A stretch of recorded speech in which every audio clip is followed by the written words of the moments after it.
Et salut les capitaines, bienvenue, c'est El. Et aujourd'hui on va traiter d'un domaine directement sur le terrain. Vous savez que quand j'en ai l'occasion, je me déplace directement sur le terrain. D'ailleurs, n'hésitez pas à me contacter si vous avez des idées ou vous voulez faire découvrir votre activité, vous êtes pilote ou autre, sur Insta, sur Facebook ou autre, tout est dans la description. Bien, aujourd'hui on va rencontrer un homme qui s'appelle, je crois que si vous êtes de la Suisse romande ou bien France voisine, vous avez tous au moins volé une fois avec lui quand vous avez commencé. C'est un homme qui est très passionné, il s'appelle Thierry Blati. Nous allons à Prangin et aujourd'hui nous allons voler à bord d'un Robin R3000 qui fait partie donc du Swissair Club, qui a été fondé en 1985 par des employés fondateurs de Swissair et qui dispose aujourd'hui donc d'un R3000, et j'ai la chance aujourd'hui de pouvoir y voler et de traiter donc un domaine qui sûrement vous passionne et vous intrigue tous, mais est-ce que c'est possible de voler un avion s'il y a une panne moteur? Eh bien c'est ce que nous allons voir directement aujourd'hui sur le terrain. C'est parti!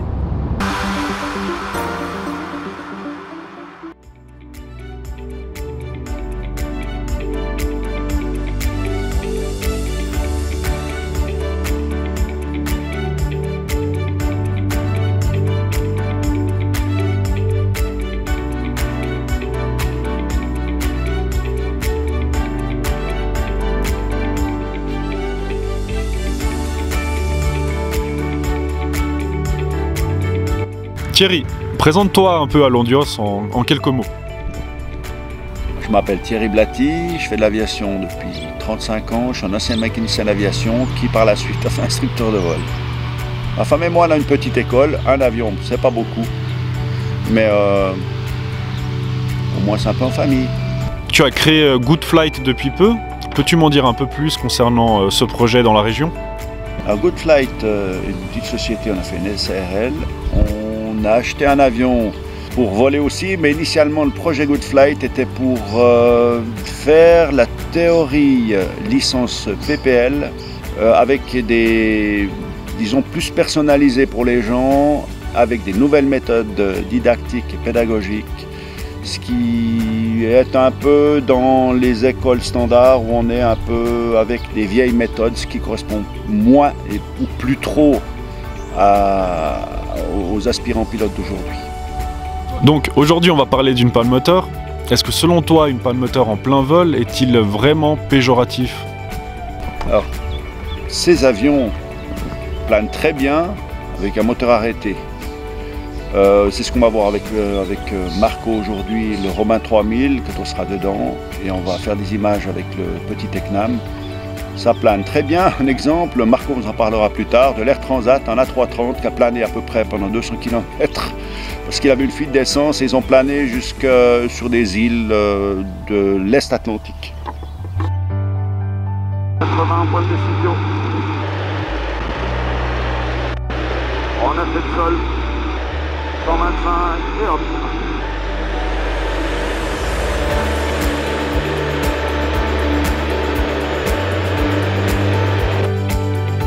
Un peu de poids. Hop. On vient.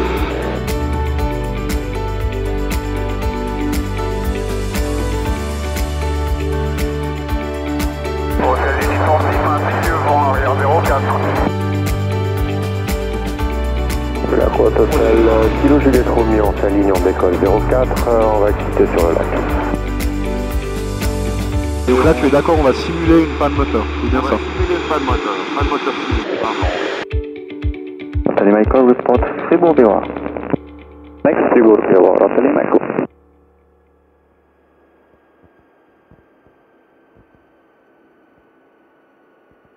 On disait qu'il repartait pas. Donc là tu me confirmes, on est en ralenti. On est au ralenti. Et il y a encore un nombre de tours, puisque l'hélice mouline toujours. Donc on simule une approche, disons un avion qui a un moteur qui est arrêté. D'accord. Même moteur qui ne marche plus, l'hélice moulinera encore. On voit qu'il a un taux de descente d'environ 1000 pieds minutes. Il fait 2 mètres secondes.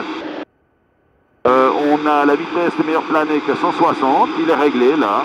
Et puis on voit qu'il est possible de faire des virages, l'avion vole très bien. Donc léger, on peut viser la piste. peut viser on peut prendre des terrains comme ces champs qui sont extraordinaires, donc on n'en meurt pas pour autant.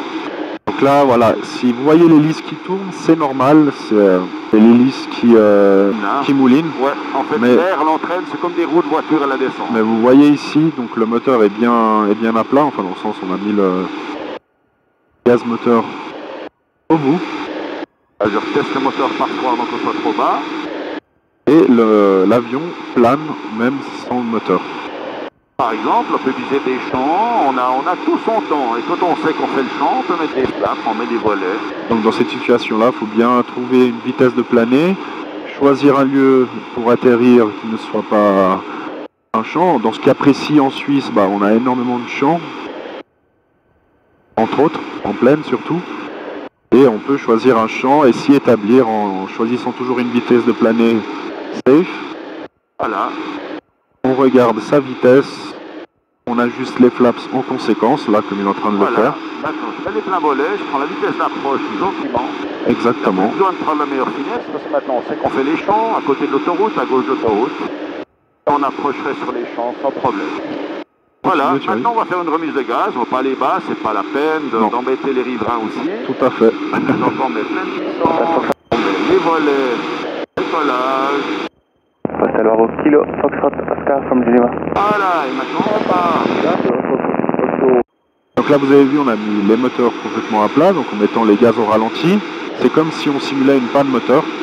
Vous avez vu, l'hélice elle tournait, mais c'est tout simplement l'hélice qui mouline, mais elle ne fournit aucune puissance, donc c'est exactement pareil que si le moteur était complètement en panne et l'avion réagirait exactement de la même manière. Là, comme Thierry tu l'as dit, dans ce cas précis, ce qui est important de faire, c'est déjà de garder son calme, car on est on est en plaine, il y a beaucoup de champs, il n'y a pas de raison de s'alarmer. Pas du tout. Surtout que quand même on a une certaine marge au vu de l'altitude. Bien sûr, il faudrait réagir plus vite en fonction de l'altitude où on se trouve. Et si on se trouve à une bonne altitude, on a largement de quoi réagir en conséquence. Là, il faut faire attention à la vitesse, à ne pas décrocher, bien sûr. On règle les flaps pour régler la portance, pour que l'avion puisse planer le plus longtemps possible, jusqu'à notre point de décision et notre point d'atterrissage qu'on aurait choisi. Dans ce cas-là, ça peut être une route dégagée, un champ, idéalement, préférablement. Et sinon, tu as d'autres... Principalement les champs. Les routes, c'est bien, mais il y a du trafic. En plus, on peut être poursuivi pour mise en danger d'autrui si on pose sur la route, en Suisse. D'accord. Voilà. Donc voilà, on a simulé cette petite panne moteur. Et vous pouvez voir qu'il n'y a pas à stresser. Nous allons poursuivre notre arrivée à Yverdon pour continuer la suite de cet exercice. Allez, à tout de suite.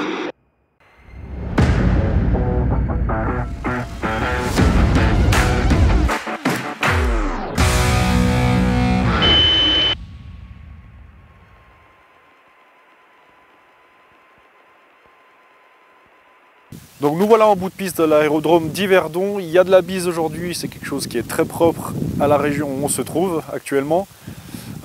Thierry a pris l'avion et on va filmer un vol plané, donc c'est-à-dire il va simuler une panne moteur et donc va atterrir sur la piste.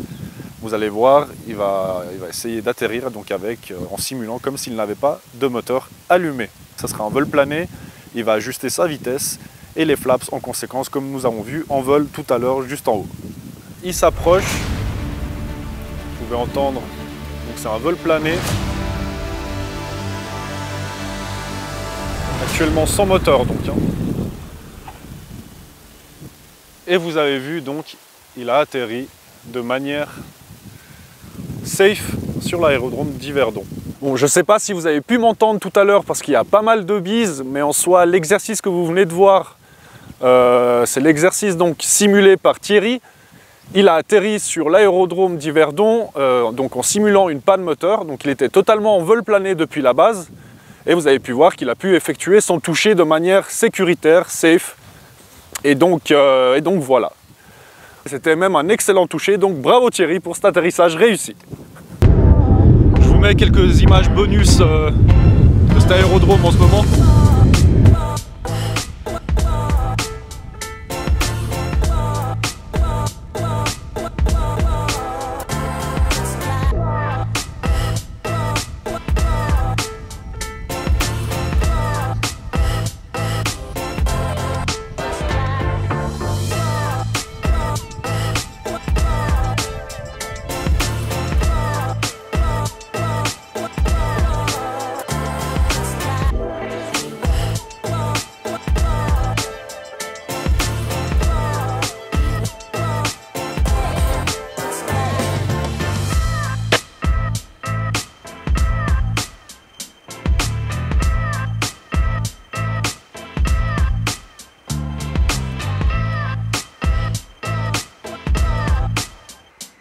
Télé Colima, finale piste 04.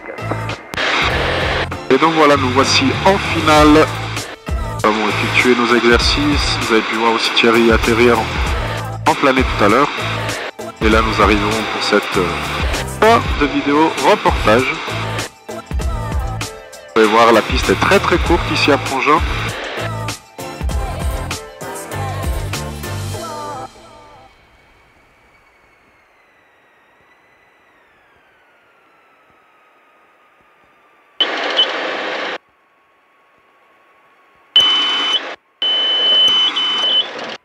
Nous voilà atterris.